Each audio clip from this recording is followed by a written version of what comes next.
n'avait pas avancé de faits avérés. Si ces faits ne pouvaient pas être connus par la Cour, cette requête allait être rejetée. Donc, nous allons droit vers la condamnation du Rwanda. Cette décision, ces résultats, est à interpréter de deux manières.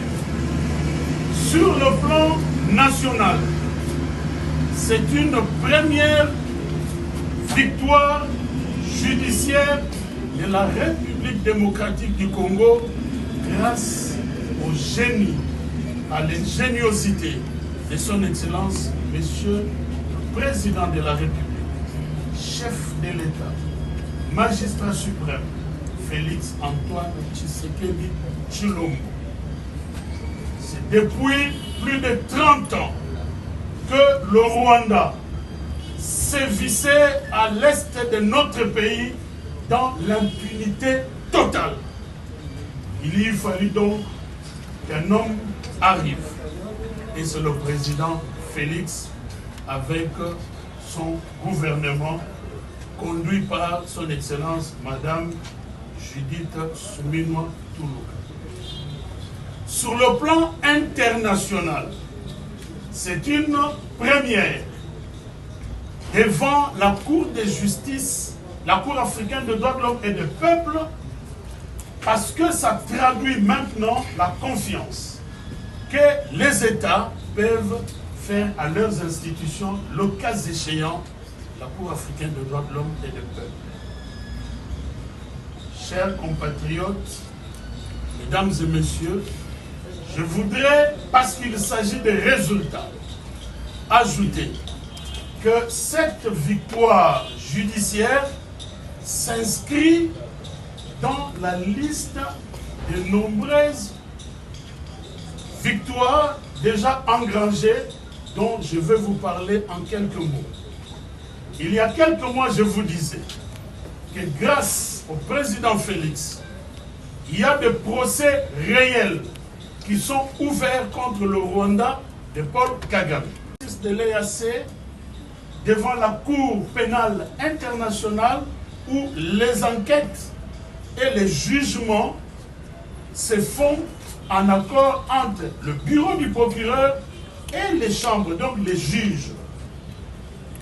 En même temps, je voudrais souligner que depuis maintenant 1 an, ici, mention spéciale pour le gouvernement de son Excellence Judith Suminwa.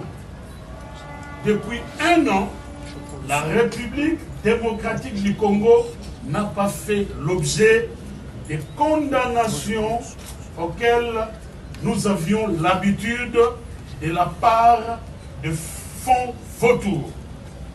1 an donc que les procédures qui faisaient perdre beaucoup d'argent à la République démocratique du Congo sont paralysées.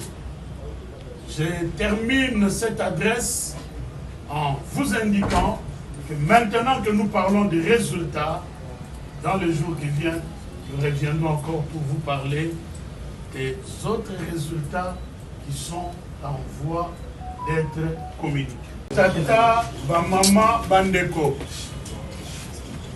Omesanaki mingi olobela makambo mais lelo toye kopesa bino ba résultat ya tata mokonzi ekolo Félix Antoine Tshisekedi Tshilombo na domaine ya justice internationale et na vision na ye oyo mama mokonzi ya gouvernement Judith Suminwa Tuluka azali kotambusa.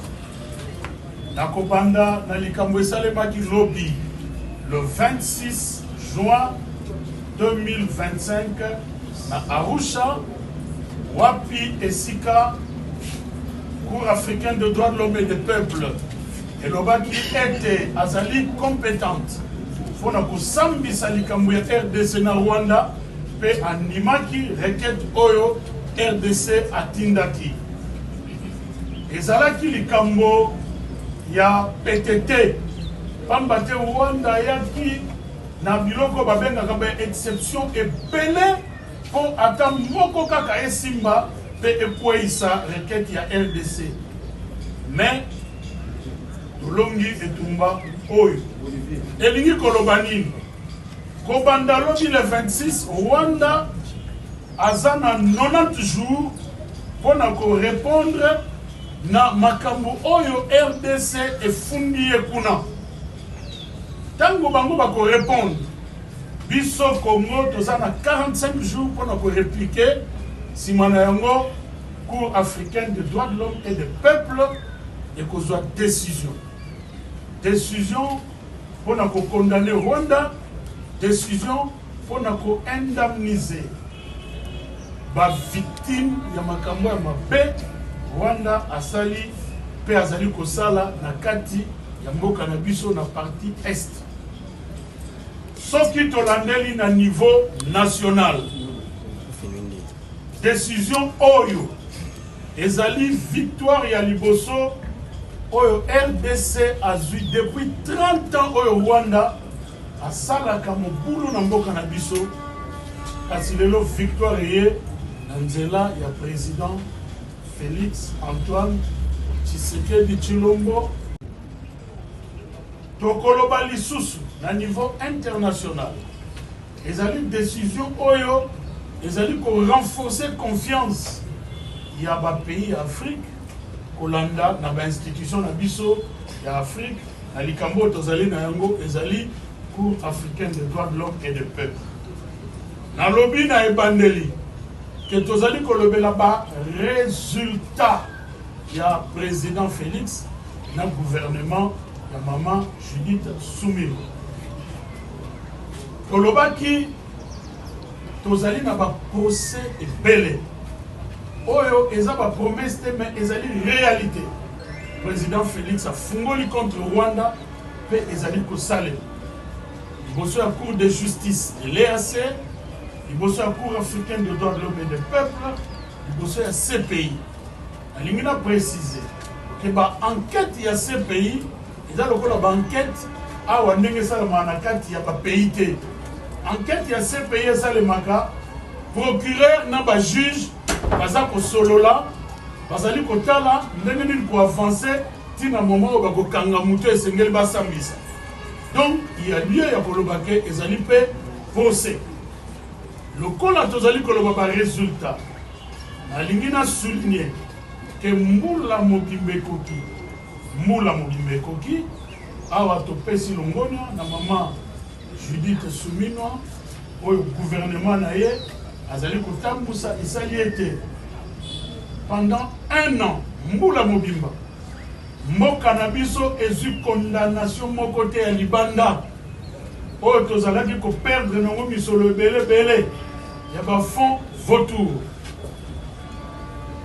Kasi lokola tolobi ba résultat à part ndenge ba procès ya lokuta wana oyo mboka na biso azali kobungisela misolo ezali bloqué tozali mpe na ba résultat ebele oyo ebandi koya mikolo ezali koya obenga bino lisusu po totalisa bino ba résultat mosusu oyo ezali na nzela lokumu na tata mokonzi ya ekolo oyo alingi kongo na ye makasi mpe azali kosala nyonso mboka ekende liboso bavictime ya makambo ya Rwanda bazala sanctionné.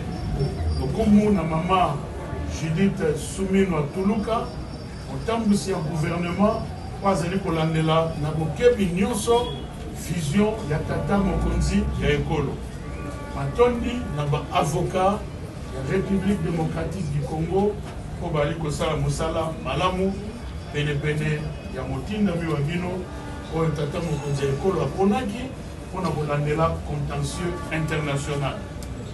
Merci.